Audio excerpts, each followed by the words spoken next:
Hello, malt mates. I'm Ralphie, and welcome to review number 1088. Extras, X for extra content, extra stuff, extra opinion, extra whatever.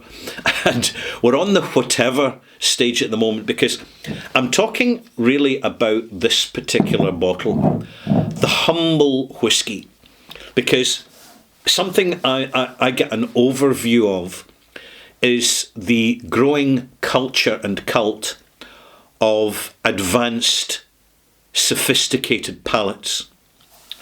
And it's a wonderful journey to go on, especially when you're in a whiskey club and you're in good company and everybody's on the same page. And it's just a level playing field where those with less experience are connecting with those with more experience and just enjoying learning and getting the whiskey gossip and learning which distillery's up to what shenanigans and who's laying off staff and who's looking for new employees. Because I've noticed that a smart young person, if they're looking for a job in the whiskey industry, which is a big industry in Scotland, one of the best places to start is to join a whiskey club.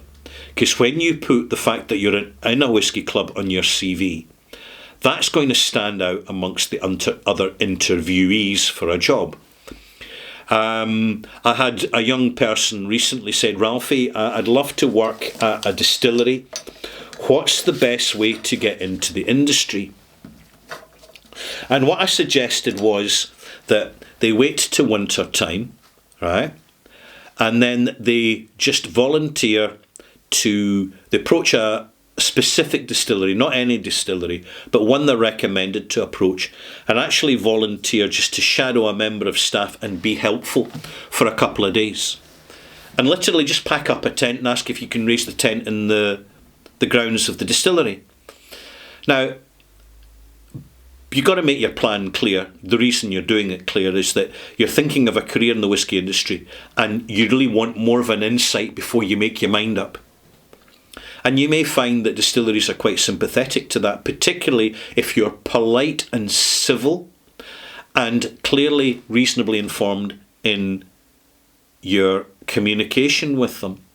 And I had a young chap had that situation. It worked out very well for him. He's now a general assistant stroke tour guide stroke brand ambassador stroke warehouseman stroke forklift truck driver stroke. He's a multitasker. And that's what smaller distilleries need. They need flexible, adaptable people who are keen to pick up the skills and will arrive to the work on time, do the work to the best of their ability, and importantly, not consume alcohol on duty. This is so important. When people go to distilleries for job interviews, you wouldn't believe this, but I mean, this is true. This is perfectly true. And I'll come to the Glenmorangie shortly. It actually can be helpful if they say they don't drink alcohol, because a lot of employee problems that occur and manifest themselves at distilleries are due to staff taking on the job, wandering around the warehouse, and just are rolling out an empty cask and noticing there's a little bit left, there's a little bit splash here, there's a little bit of whoops, we've dipped the bung's been left open in that cask, let's have a little dip and see. And before you know it, when you start consuming small amounts over the day, particularly if it's a long hot day, before you know it, you're dizzy, you're no longer sober, and that's when accidents, industrial accidents occur. It's also when people start to get a little bit heated and lose their temper, either with other members of staff or with members of the public. I mean, these things do happen, and the industry is well experienced in dealing with it. Let's get back to this Glenmorangie. It's got a little sign on it, and there's a reason for that. I'm going to tell you why, and I'm going to read it out. Actually, it's the best way to, because this is unusual. Dear valued customer, you may have noticed that this bottle doesn't look quite as full as normal with delicious Glenmorangie whisky. Due to a supplier issue, we are using bottles that normally contain 75 centilitres.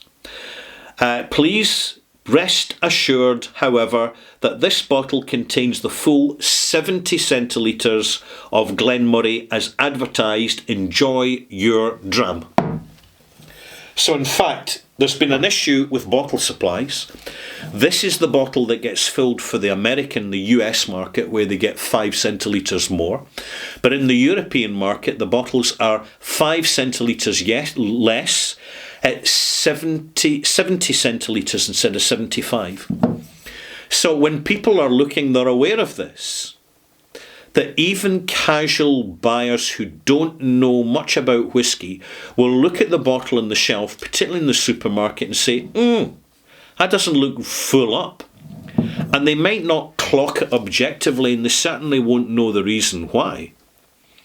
And if they were to actually pour this out and measure it, they would get the full 70 centilitres. But Glenmorangie has been quite rightly felt the need to actually highlight it to people to explain the situation. This is unusual, but it's part of the eccentricities of the Scotch whisky industry.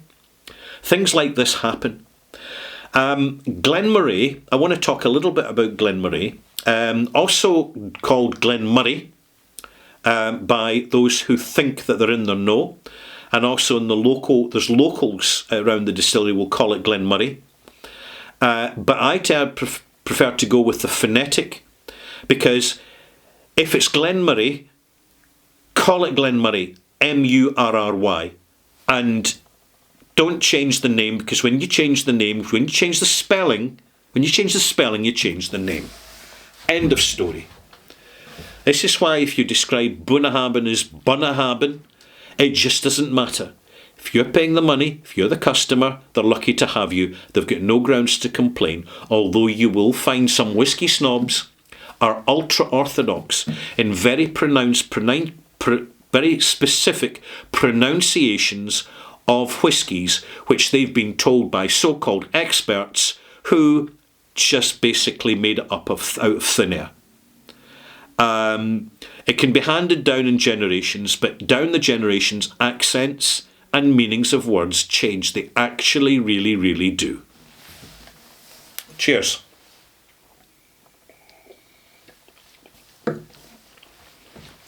If you enjoy a whisky...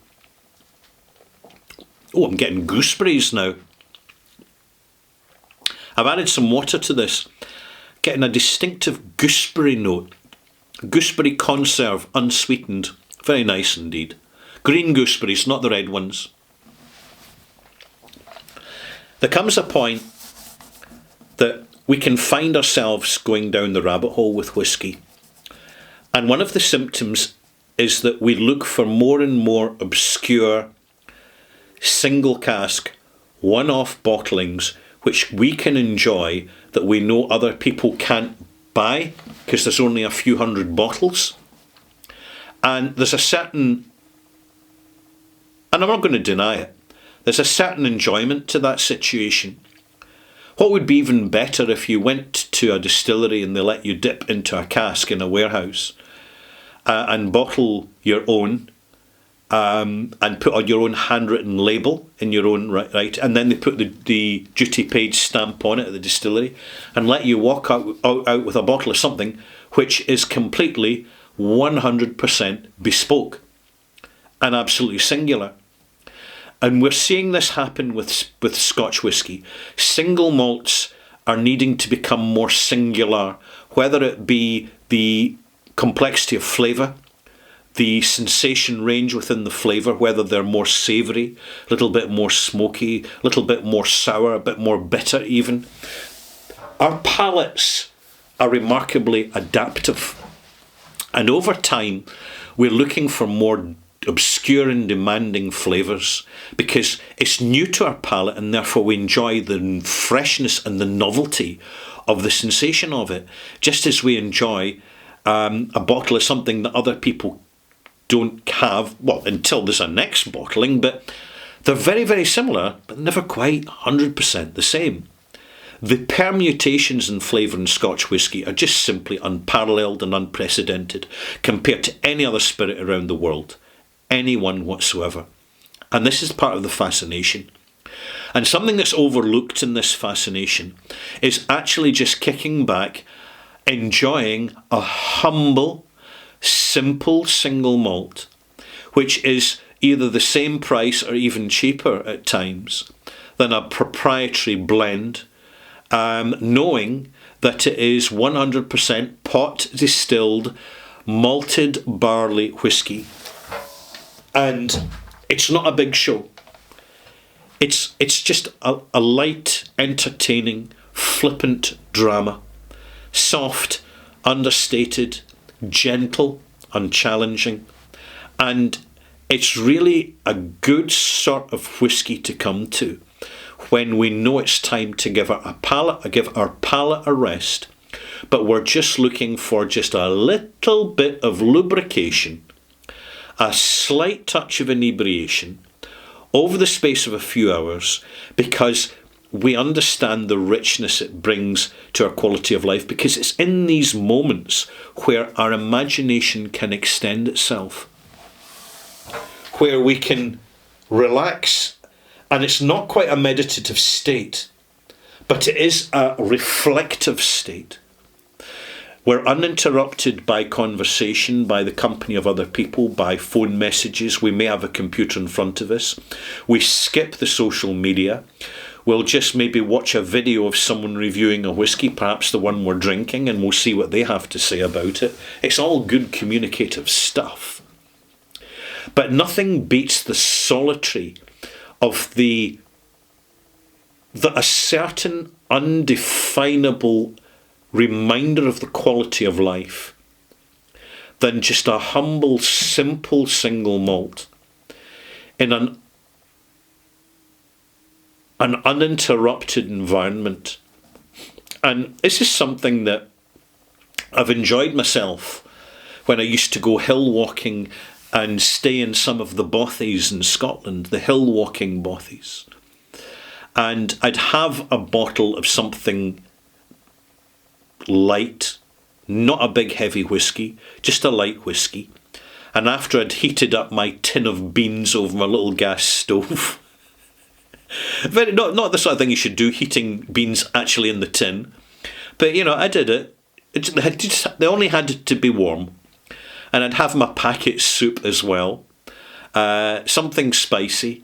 And then I'd sit outside and just look at the stars, which were incredibly intense and just literally above my head. And I'd just have a deep chill in the company of a simple, standard, completely unpretentious, unassuming, undemanding, and non-distracting single malt or a blend, and just cherish the moment. What's the quality of life, malt mates? What's quality of life? It's knowing our strengths, strengthening them, knowing our weaknesses and weakening our weaknesses, and in the meantime seizing the greatest gifts that we can get from life, which is good health, time, and good company when we choose it. And importantly, if we choose not to have company, let our own company be the best company we can keep. Cheers.